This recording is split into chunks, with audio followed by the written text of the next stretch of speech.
자, 오늘 신문 대 신문, 매일경제와 동아일보 내용을 좀 비교해 보도록 하겠습니다. 똑같이 고용보험 확대, 어제 문재인 대통령의 이야기를 다루고 있는데요. 조금 결이 다른 구석들이 좀 있습니다. 그 내용 좀 보겠습니다. 매일경제, 고용보험 사각지대 해소, 논의 물꼬를 텄다, 이런 평가고요. 동아일보는요. 그런데 실업급여 2조 적자다. 지금 보험료 인상 불가피한 거 아니냐. 뭐 재원과 관련된 부분을 좀 강조하고 있습니다. 자, 기사 하나씩 보겠습니다. 먼저 매일경제 기사입니다. 코로나발 실업 대란의 문, 취약층 고용 안전망 한 단계 높일 것이다. 이렇게 제목으로 뭔가를 다루고 있는데 전체적으로 평가의 의미도 좀 담겨 있습니다. 고용보험 사각지대 해소다, 이렇게 돼 있습니다. 뭔가를 지금 문재인 대통령의 이야기를 통해서 해소 방향으로 가고 있다는 거예요. 해소라는 거는 통상 좋은 뜻으로 쓰잖아요. 고용보험 사회적 논의 공식화했다. 그리고요, 여기 보면 고용보험이 1차 안전망이라면 국민취업지원제는 2차 안전망이다. 동시에 이것도 추진한다. 한국형 실업부조도 조속 시행, 이렇게 돼 있고요. 몇 가지 좀 더 내용 더 보겠습니다. 여기 보면 어제 사항에 대한 약간 평가가 담겨 있어요. 정부와 청와대는 물론 정치권에서도 전국민 고용보험 제도 도입에 대한 긍정적 목소리가 커지는 가운데 문 대통령이 직접 나서 논의의 물꼬를 튼 셈이다. 어제 상황을 평가하고 있습니다. 자, 그럼 이번엔 동아일보 확인해 보겠습니다. 제목은 이렇습니다. 코로나발 일자리 위기에 고용보험 확대 탄력이다. 그런데 추가 지원 확보가 관건이다. 이렇게 소개돼 있습니다. 내용 좀 볼까요? 앞부분 어떻게 한다는 부분 소개돼 있고요. 여기입니다. 실업급여 지급액 연일 최대치 경신이다. 작년에 2조가 적자다. 고용보험이 2조가 적자랍니다. 그러면은 이거를 메꾸고 있는 거잖아요. 지금 부족한 부분을. 갈수록 확대 전망, 기금 안정화, 정부 부담 줄이려면 고용보험료 인상 불가피 할 듯 하다. 이렇게 돼 있습니다. 내용 좀 더 보면 이렇습니다. 적자 얘기를 좀 여기 써 있는데요. 고용보험 기금에 쌓아둔 돈은 2012년부터 흑자를 유지하다가 2018년 8,100억 원 적자를 냈습니다. 그리고 실업급여 지급액이 나날이 역대 최대치를 경신하면서 지난해는 적자폭이 2조로 늘어났다는 겁니다. 그런데 이렇게 정부의 방향대로 고용보험을 확대할 경우 이렇게 됩니다. 고용보험 적용을 받게 되면 새로 거두는 보험료보다 실업급여로 나가는 금액이 더 많을 가능성이 높다. 또 이런 평가까지 실려 있습니다.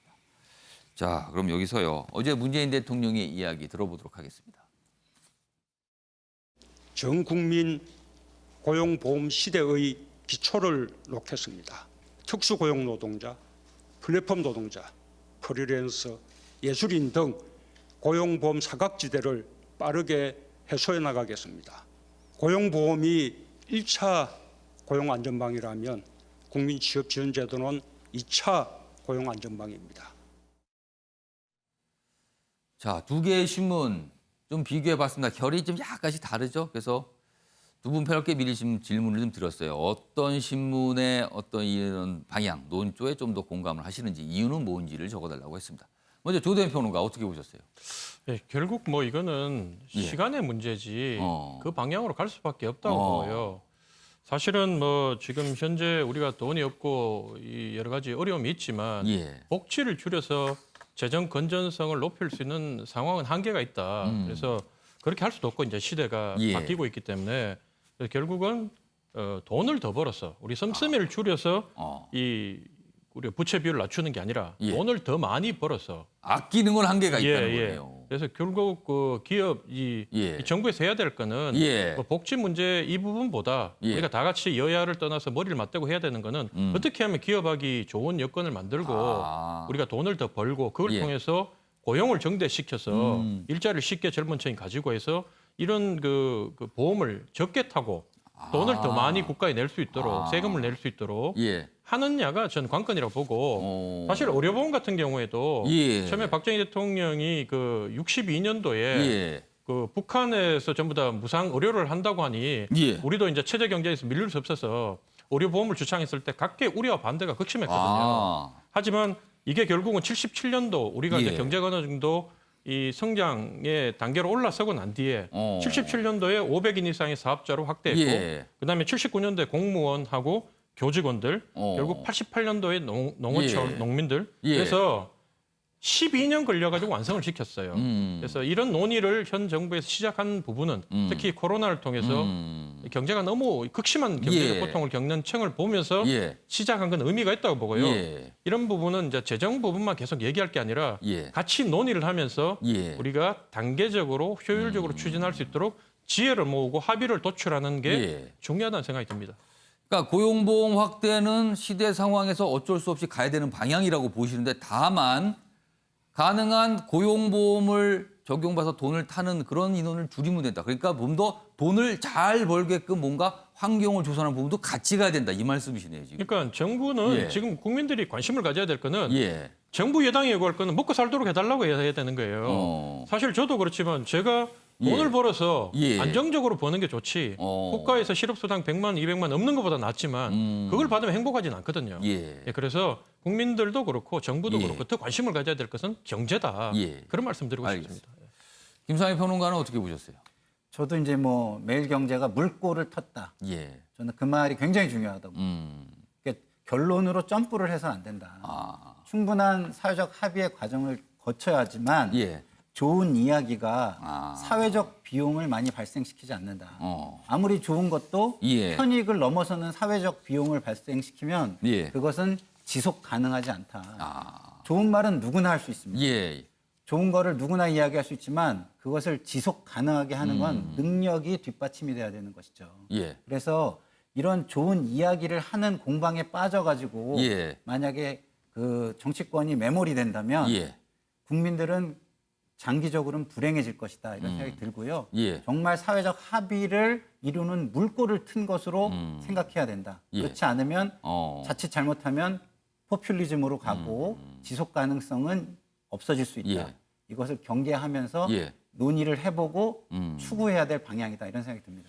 자, 윤경호 의원님. 지금 김상희 평론가께서 물꼬를 텄다. 이 부분 분명히 평가할 만하다. 그러나 이제 앞으로 사회적 논의가 중요하다 했는데 그럼 물꼬가 터졌습니다. 그럼 물이 흘러가야 됩니다. 그럼 구체적으로 그 물이 어떤 모습으로 어떻게 흘러가야 된다고 보세요? 오해들이 있을 수 있는데요. 예. 이를테면 청년수당 같은 예. 수당은 사실은 정부에서 일방적으로 지급하는 예. 세금으로요. 예.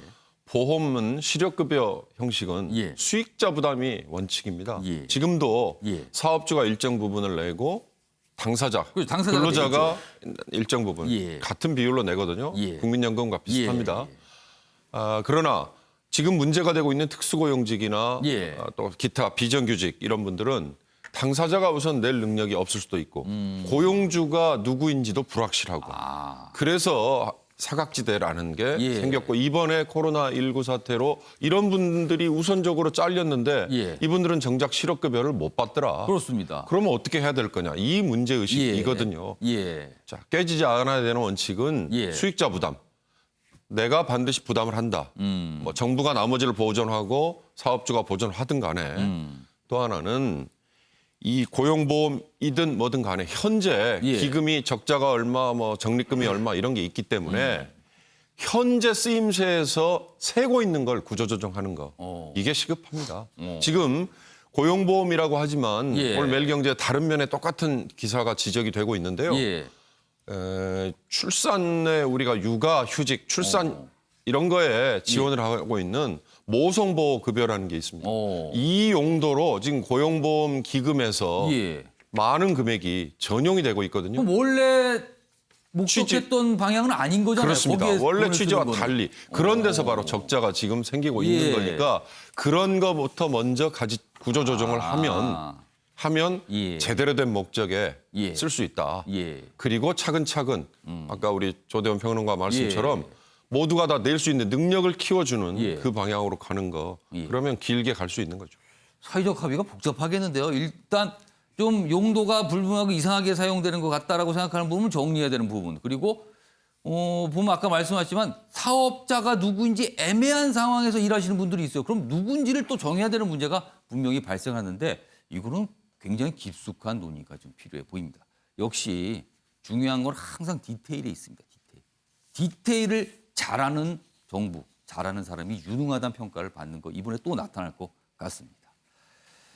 자, 다음에는요.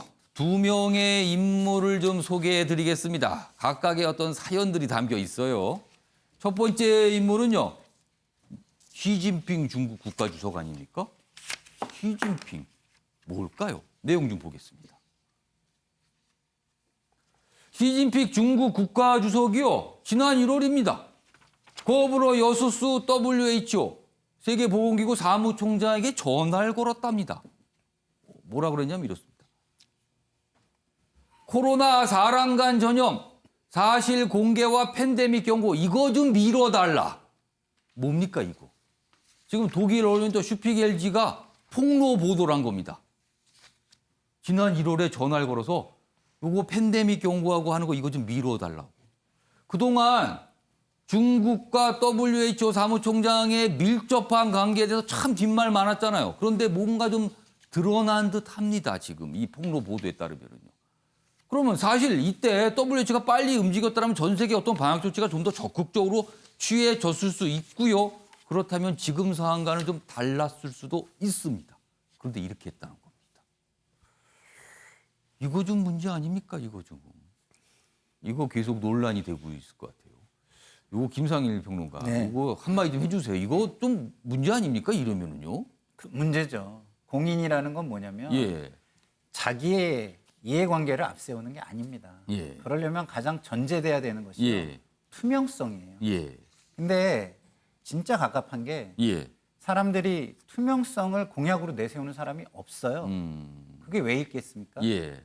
제가 뭐 이렇게 다른 분들을 도와서 선거에 임할 때 예. 제가 공약으로 내걸었으면 하는 걸 항상 말씀드릴 때 투명성을 내걸어라라고 하는데 한 번도 지금까지 투명성을 내걸지 않습니다. 그 이유는 뭐냐면 본인이 그 자리에 갔을 때 투명하면 불편하기 때문이에요. 근데 저렇게 WHO 사무총장이 만약에 예. 투명성에 의문이 제기된다면 예. 저는 국제기구의 존재 가치 자체를 훼손할 수 있다라고 그러게요. 생각하기 때문에 굉장히 저게 만약에 사실로 예. 밝혀진다면 예. WHO 사무총장을 계속할 수 있을까? 이런 생각마저 듭니다. 그러니까 이렇게 되면 이게 맞다면 세계보건기구, 국제기구가 특정 국가를 위해서 움직였다는 게 확인돼 버립니다. 이거는 심상치 않은 상황으로 갈 수. 지금 미국이요 눈을 부릅뜨고 지금 쳐다보고 있잖아요. 지금 상황에서. 알겠습니다. 다음 인물 다시 한번 사진 보겠습니다. 두 번째 인물은요 오바마 전 미국 대통령입니다. 퇴임을 해서 지금은 조용히 지내는 걸로 알고 있는데 왜 나왔을까요? 기사 보겠습니다. 오바마, 트럼프 정부 이익만 따져 재앙 초래했다. 아, 트럼프 정부를 공격했거든요. 보면은 CNN의 보도인데 참모진과 통화한 파일을 입수해 보도했습니다. 그런데 이런 내용입니다. 참모하고 며칠 전에 통화한 내용이 이래요. 정부가 최고의 대응을 해도 모자란 상황에서 우리 정부는, 여기서 말하는 우리 정부는 트럼프 행정부죠. 트럼프 행정부는 내게 무슨 이익이 되는지 나 이외에는 관심이 없다. 이런 생각을 하며 완전히 혼란스러운 재앙을 초래했다. 지금 상황을 재앙이라 그랬어요. 트럼프 행정부가 자초한 재앙이라고 한 겁니다. 자기 생각들만 하고 살았다고 질타한 겁니다. 이런 통화 내용이 공개가 됐습니다. 지금 미국이 대선이에요. 사실은 많은 분들이 코로나19 때문에 미국이 대선을 하나 마나 뭐 이러지만 대선 기간입니다. 대선 기간에 현지 대통령상에서 이런 공격이 들어온 겁니다. 다음 기사 보겠습니다. 이런 상황에서 백악관이 발칵하고 있습니다. 코로나의 백악관 초비상 미국 보건수장 3명이 줄줄이 자가격리입니다. 왜냐면요. 백악관에서 코로나19 TF 회의를 열었는데 거기에 참석한 사람이 한 명이 걸린 겁니다. 그러면 거기에 같이 참석했던 사람들 다 위험한 거예요. 백악관 안에서 그런 겁니다. 지금요. 코로나 확진이. 그러자 이렇게 됩니다. 여기 보면 앤서니 파우치 알레르기 전염병 연구소장. 굉장히 유명한 분이죠. 이분 방역 수장 중에 한 명입니다. 그리고요. 로버트 레드필드 미국 질병통제예방센터 국장.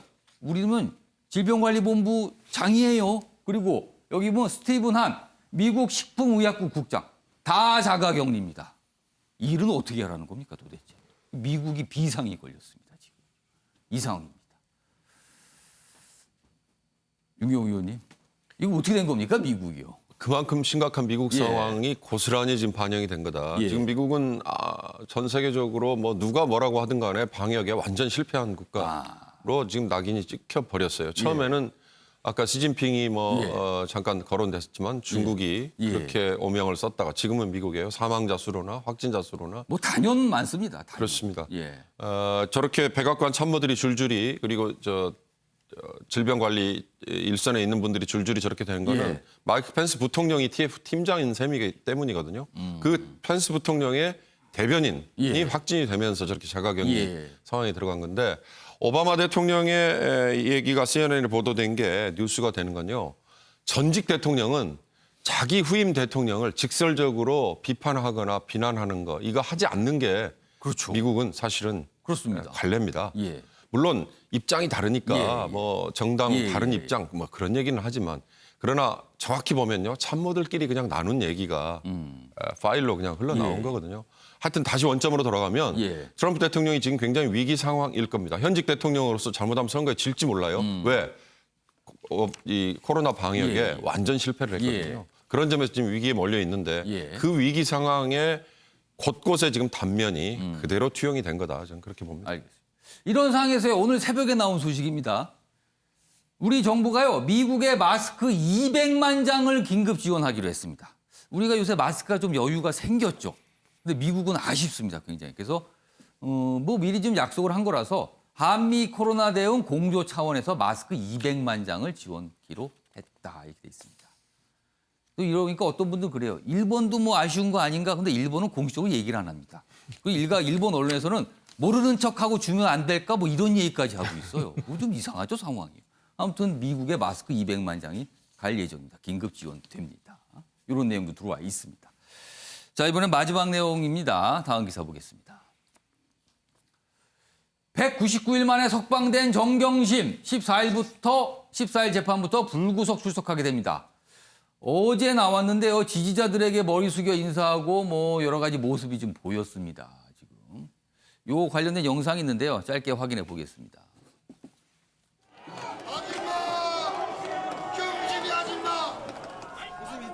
구속 200일 만에 석방되셨는데 신경 한 말씀 부탁드립니다. 검찰은 증거인멸의 우려가 있다고 주장을 하는데 어떻게 생각하십니까? 앞으로 불구속 상태에서 재판을 하셔야 하는데 어떻게 대응하실 계획이십니까? 한 말씀 해주시죠. 한 말씀 해주시죠. 앞으로 불구속 상태에서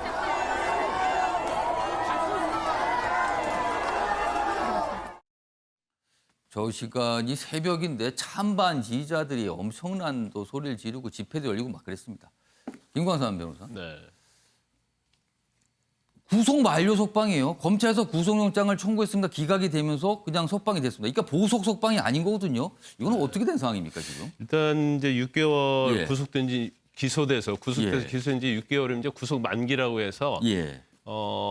무조건 석방을 해야 돼요. 예, 그런데 구속 일반적으로 재판적인 이제 관행이 있는데 예. 구속 만기 때 그냥 석방하는 경우가 있고요. 예. 아니면 구속 만기 전에 보석을 신청해서 석방하는 경우가 있어요. 그리고 재판부에서 구속 만기를 그냥 석방하는 것보다는 변호인에게 보석을 좀 신청해달라 이렇게 요청을 하는 경우가 있습니다.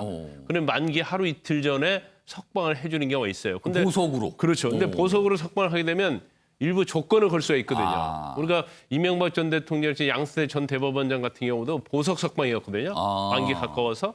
그러면 이명박 전 대통령이 이제 만기 거의 뭐 한 달 놔두고 예. 만기로 석방될 것인지 보석으로 석방될 것인지를 결정을 하고 했는데 결국 보석으로 나가겠다고 해서 보석하는데 예. 거의 자택구금 수준으로 보석 석방을 해줬어요. 근데 그러면 지금 그 정경심 교수에 대해서는 왜 구속만기 석방을 했을까? 거기에 대해서 언론에서 많이 관심을 갖고 있는데 예. 저는 개인적으로 그렇게 생각을 해요. 일단 구속만기 석방은 무조건 법이 규정하고 있으니까 석방을 해주는 건 맞는데 예. 정경심 교수는 전에 보석을 한번 신청을 했었어요. 예. 근데 기각을 했잖아요. 예. 기각 사유가 증거인멸 염려가 있다는 취지로 기각을 했단 말이에요. 그럼 어떻게 된 겁니까? 이번에는 증거인멸 근데- 가능성이 없다고 하면서 석방이 된 겁니다. 아니 그런데 만약에 예. 구속 만기 전에 또 보석을 신청을 해서 그걸로 석방을 하게 되면 전에 보석 기각한 것과는 모순된다. 뭔가 충돌이 빚는군요. 그렇죠. 충돌이 빚어지죠. 그래서 예. 이제 구속 만기 석방하면서 증거인멸 염려가 없고 예. 그다음에 그때 보석 신청을 기각했을 때 그 이후에 예. 상당 부분 많은 증인 신문이 이루어졌기 때문에 예. 이제 증거인멸 염려가 없다. 그러면서 석방을 한 거죠. 알겠습니다. 그러니까 보석 신청 과거 사항과는 좀 상황이 달라졌다고 판단을 한 걸로 네. 보입니다. 알겠습니다. 자, 아침의 매운경제 오늘은 여기서 마무리하겠습니다. 시청해 주신 여러분 고맙습니다.